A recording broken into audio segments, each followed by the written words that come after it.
अकोला शहर वाहतूक शाखेने 2 महिन्यात तब्बल 1700 कारवाया केल्या असून यामध्ये वेगाने वाहन चालविणाऱ्या वाहन चालकांवर धडक कारवाई केली। तसेच टपोरीगिरी करणाऱ्या वाहन चालकांवर वाहतूक शाखेचे विशेष लक्ष लागले आहे। जानेवारी व फेब्रुवारी या 2 महिन्यात अकोला शहर वाहतूक शाखेने नवीन इंटरसेप्टर वाहनातील स्पीड गनचा उपयोग करून तब्बल 1700 केसेस केल्या असून वेळोवेळी मोहीम राबवून चिडीमारी करणाऱ्या तसंच चालू वाहनांवर स्टंटबाजी करणाऱ्या, वेगाने वाहन चालवणाऱ्या, मोटरसायकलवर क्रमांक टाकण्याऐवजी भलतेच काही लिहिणाऱ्या वाहन चालकांना हेरून त्यांच्यावर कारवाई करण्याचा तसंच वेळप्रसंगी त्यांचे वाहन ट्रॅफिक ऑफिसला जमा करण्याचा धडाका लावला आहे।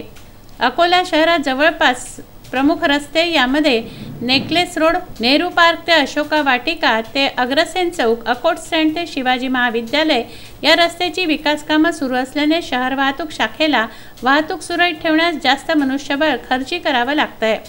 तरी सुद्धा पोलीस अधीक्षक अमोघ गावकर यांच्या निर्देशानुसार शहर वाहतूक शाखेचे पोलीस निरीक्षक गजानन शेळके यांनी वेळोवेळी विशेष मोहीम राबवून टपोरीगिरी व स्टंटबाजी करणाऱ्या उन्हाळ वाहन चालक, मोटारसायकल क्रमांक टाकण्याऐवजी फॅन्सी नंबर प्लेट असलेले तसंच कागदपत्र जवळ न बाळगणारे, नो पार्किंगमध्ये वाहन उभे करणारे, ट्रिपल सीट तसंच धावत्या वाहनांवर मोबाईलवर बोलणाऱ्या वाहन चालकांवर धडक कारवाई करून 2 महिन्यात 9000 वाहन चालकांवर कारवाई केली आहे। जवळपास 12 लाखांचा दंड वसूल केला आहे।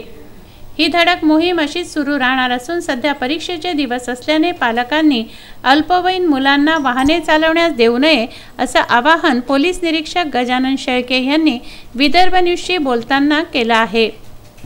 विदर्भ न्यूज अकोला।